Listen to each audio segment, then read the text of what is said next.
As a reminder, if you're on YouTube, go to your settings and make sure restriction mode is off, as it restricts content from content creators and it can definitely hurt content creators in the long run.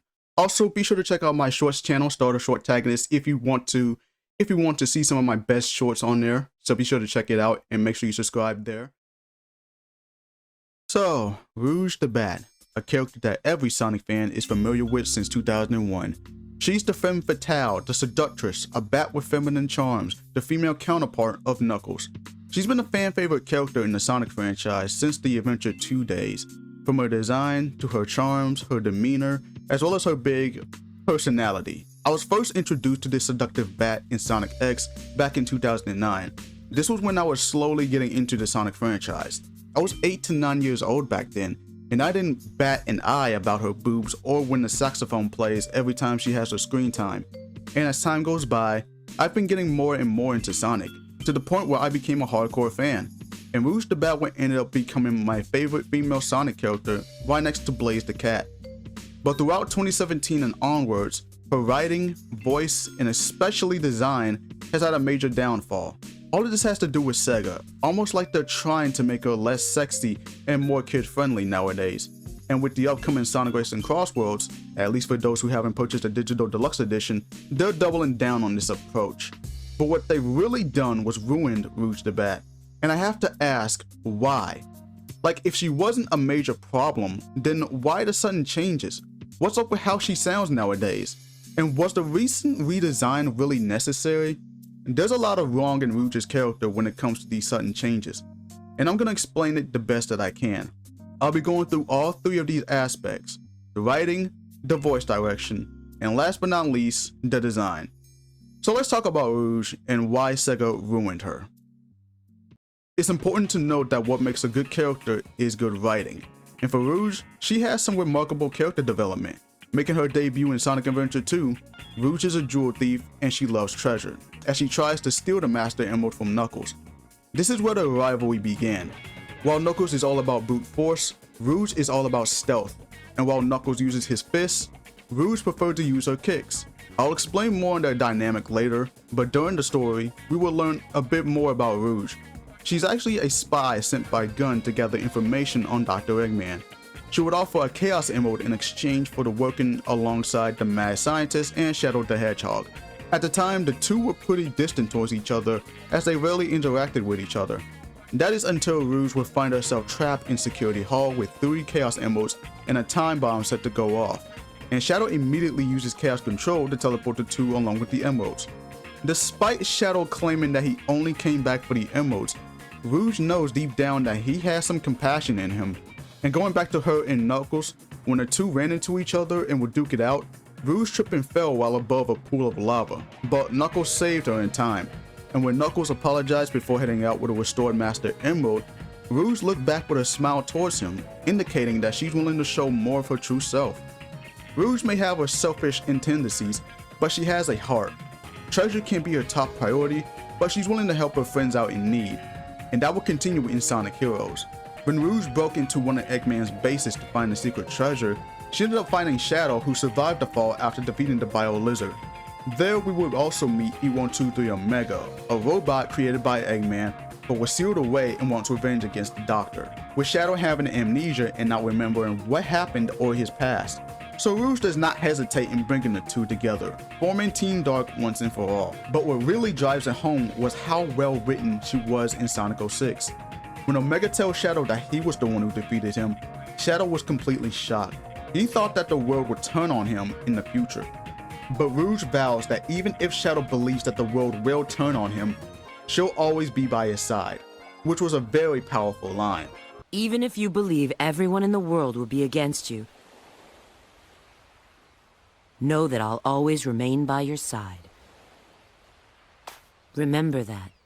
You can tell at this point that their friendship has evolved more, and that's what I also like about Rouge. Even if she can have her selfish moments, there's still a compassion side to her. The writing surrounding Rouge was amazing in 06. I wish we could have gotten a few more interactions between her and Knuckles though, but other than that, she's a pretty competent character. But in Sonic Freeriders, the writing took a nosedive. Now she acts more like a mean girl towards her robot teammate, Team Rose, and even Team Babylon. What if we are? Oh, just curious how you ever managed to find any treasure moving that slow. His timing's just great. That cash prize is just one more race away. Please let poor Mr. Robot rest. I can relate to wanting that money, believe me. But it's not worth sacrificing a teammate. I don't see why you're getting all worked up here. He's a machine, so he spews a little smoke. I'd hardly call that a little. Well, I don't recall asking you. Now, are we going to race or not? Of course. The race would have gone just the same whether that junk heap was there or not.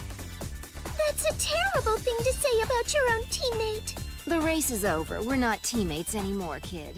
This was not the Rouge I expected in Free Riders. For her to sacrifice a teammate just for the sake of winning was not really in her character. All that good character development she had from Adventure 2 to 06, and then this happens. At the very least, she was better written in Sonic Forces, despite having lines that don't really fit her. And I can't say much about Sonic and Shadow Generations since I don't really have the game, but I can say that I have seen the dark beginnings of animation, and it's wonderful. I've also watched the cutscenes since Dark Beginnings is tied to Shadow's story and Shadow Generations. Apparently, Rouge was sent on a mission by Gun to gather intel from the space colony Ark for them. While she doesn't have much relevance in the story, at least she's written well enough. So far, this was a step in the right direction. But speaking of directions, now let's talk about the voice direction.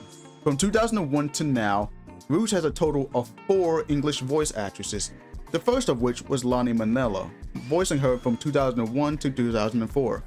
And I will say her portrayal of Rouge is pretty amazing.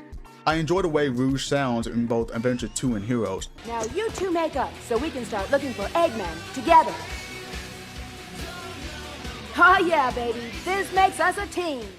Then in 2005, Kathleen Delani took the voice role of Rouge, and she's fine. Obviously not the best Rouge, but I've heard average voice performances before.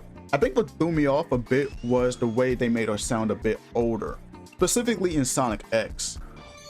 You may not be a Chaos Emerald, but you'll do for now. But I got used to it, and I think she sounds good with Kathleen's voice. And finally, we get to the 2010s with Karen Strassman as the current voice for Rouge. Now let me address the elephant in the room. Some of you are probably put off by her political takes and would want for her to be replaced, and I get that, but I'm not really interested in politics, nor do I care what her political beliefs are, so I can't be the one to tell you whether or not she should be replaced. What I'm more focused on is how Rouge sounds, with Karen providing her voice as the Bat Lady. Now during the 2010s, I actually loved her performance as Rouge. Oh, that's right. You all are the Babylon rogues, aren't you? And what if we are? Oh, just curious how you ever managed to find any treasure moving that slow. Thanks, Big Blue. That's the first time I've ever been stolen. Do it to it, Shadow. Omega went on ahead of you, so you can link up with him on site. She sounds more seductive and cunning, but since 2019, it just got worse. Well, Shadow, now that you and Sonic have finished your little ego competition, do you think we can address the real problem? I can't really blame Karen on this because she's just doing her job, but the direction she's been given is just horrible. Sometimes Rouge can sound whiny, and other times she either tries to sound more southern. Easy there, big guy. You don't want to blow a gasket. One more question. Since you're a king and everything, do you have a crown covered with jewels and a treasure vault filled with precious gems? Of course. Why do you ask? Oh, no reason, sugar. Way to show up these amateurs! Or she tries to sound like a valley girl, which she clearly is not. Aren't you coming? He might need your help. I need to settle something first. Whatever. Whoever gave her this type of voice direction needs to go back to their roots. They had it right there between 2010 and 2017. But since Team Sonic Racing, it just took a nosedive.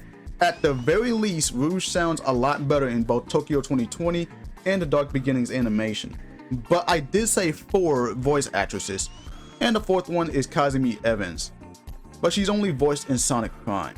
And she's cool as the titular Bat in Prime, no complaints here.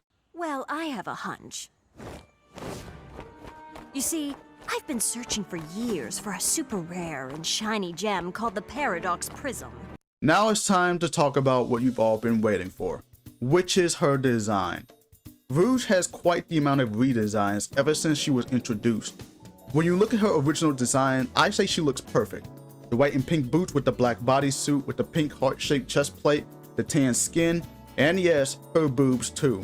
In fact, her in-game model in Adventure 2 holds a more curvier and bustier look. Her design was actually inspired by Latin American women like Jennifer Lopez, and I think it worked really well. Because of this, she was able to stand out from the rest of the Sonic girlies in the franchise.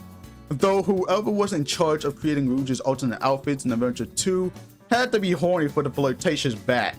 But in Sonic Heroes, her design was completely changed. Now sporting a dark purple bodysuit with a pink and white bodice-like garment, a white belt with a purple and pink heart-shaped buckle, thick pink cuffs, and dark purple boots. A lot of detail was put into this outfit, as you can tell, and I'm guessing they did the redesign because they thought her original design was a bit, quote, inappropriate, but really her new design exposed more of her cleavage. So instead of making her look less sexy, they accidentally did the opposite. However, they brought her original outfit back in Shadow the Hedgehog, except her bodysuit is now purple in-game, but they brought back the black bodysuit in Sonic 06.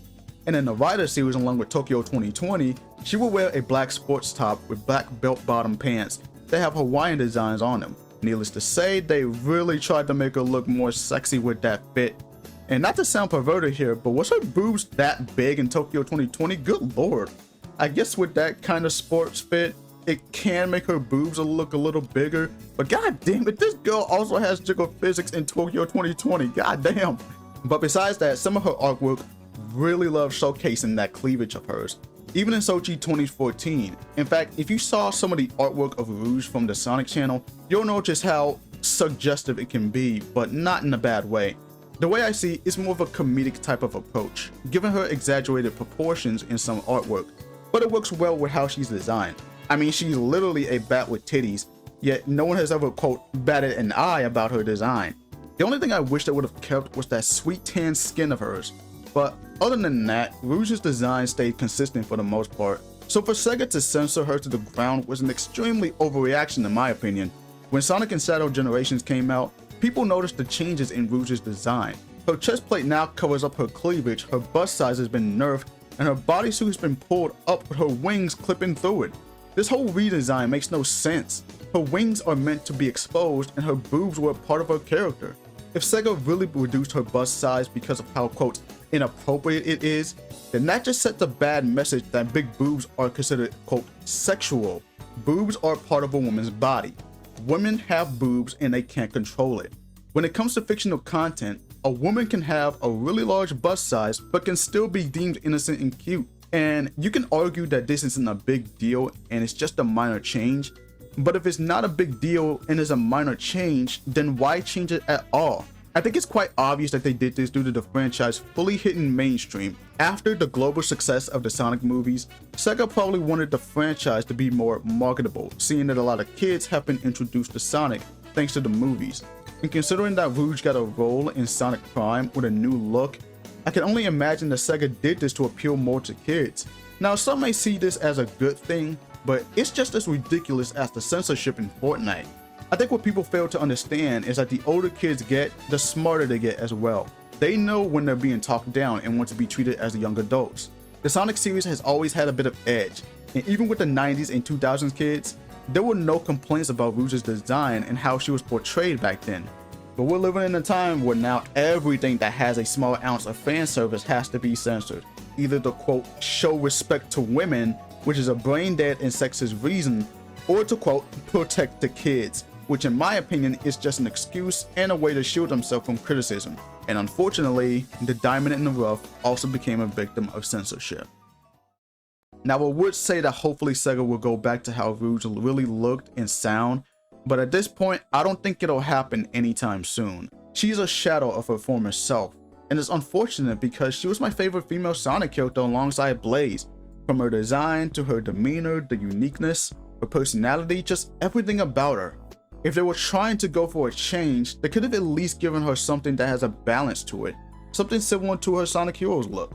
I don't understand how anyone at SEGA would come to the conclusion that her original design is considered, quote, inappropriate.